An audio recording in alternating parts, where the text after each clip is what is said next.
Good evening. It's Tuesday, the 3rd of January, and it's time for the news on RIK2. Nicosia and Athens are intensifying their coordination less than a week before the start of Cyprus issue negotiations in Geneva next Monday, followed by a multilateral conference on security and guarantees. President Anastasiadis and Turkish Cypriot leader Mustafa Akinci will be holding 2 rounds of talks before the Switzerland talks, one tomorrow and on Saturday, 24 hours before their scheduled departure for Geneva. In addition, the two sides' top negotiators Andreas Mavroyiannis and Ozdil Nami are also intensifying their preparations and setting the issues in motion. Meanwhile, and in light of the January 12th multilateral conference on guarantees, both President Anastasiadis as well as Greek Prime Minister Alexis Tsipras will be meeting and calling interested parties and European officials, with Foreign Ministers Ioannis Kassoulidis and Nikos Kotsas engaging in parallel diplomacy. Anastasiadis will be briefing the National Council of Leaders on Thursday, while Prime Minister Tsipras shall be informing the Greek political leadership next Monday. Athens seems to be in full preparation mode, as the UN Special Advisor on Cyprus will be visiting tomorrow, followed by the British Foreign Undersecretary. As part of his contacts with foreign leaders on the upcoming Geneva negotiations, the Greek Prime Minister spoke on the phone with his British counterpart Theresa May, outlining Greek positions. Tsipras expressed his desire for London's support towards reaching a just and viable solution of the Cyprus issue on the basis of relevant UN decision and the European acquis. Alexis Tsipras was also scheduled to call German Chancellor Angela Merkel, French President François Hollande and European Commission President Jean-Claude Juncker. The Republic of Cyprus will be represented in Geneva, was yet another categorical response by government spokesman Nikos Christodoulidis to opposition criticism that the internationally recognized state had been sidelined. The spokesman noted that no decisions are possible without the participation of the Republic. In remarks to our station, Christodoulidis said that arrangements for EU participation are now at an advanced stage, and in addition, the ways in which the 5 permanent members of the Security Council will be represented are now being finalised. The spokesman further clarified that both the EU and the Big Five will not be equal to the other conference participants, but they will play an active role. He also made clear yet again that the only issue on the agenda will be security and guarantees.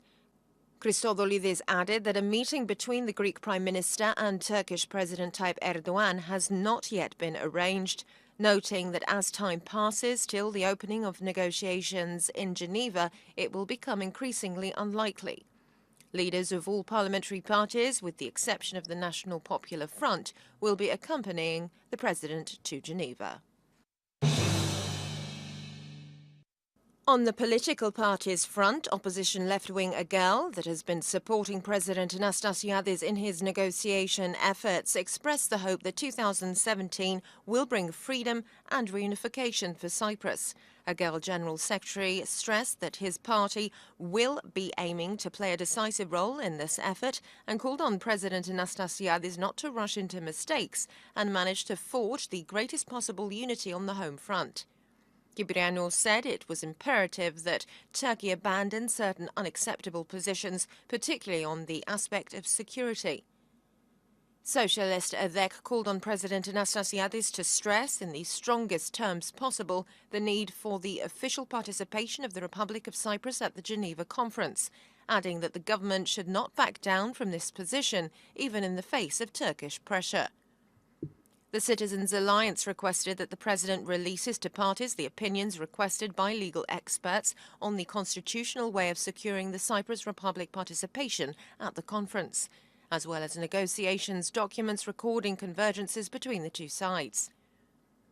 The Solidarity Movement President Eleni Theocharous claimed that contradictory statements are being made by government officials and referred to President Anastasiadis' position on accepting Turkish troops and guarantees following a solution, unlike the Greek government.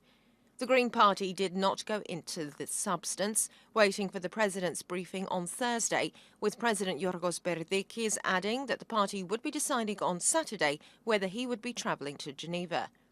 The National Popular Front, that will not be represented in the Switzerland talks, called on all those resisting plans to sell off Cyprus, as it said, to gather Monday evening for a protest outside the Greek embassy in Nicosia. Meanwhile, the UN Secretary-General's report on the peacekeeping force in Cyprus, UNFICYP, will be submitted to Security Council members on Friday as an unofficial document.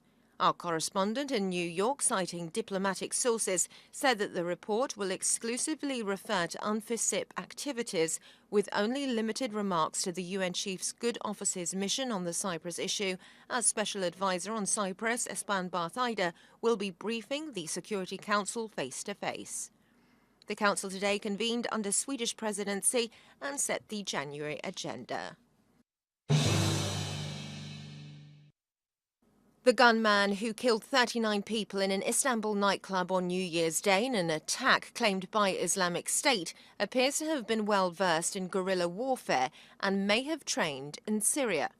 The attacker, who remains at large, shot dead a police officer and a civilian at the entrance to the exclusive Reina nightclub on Sunday.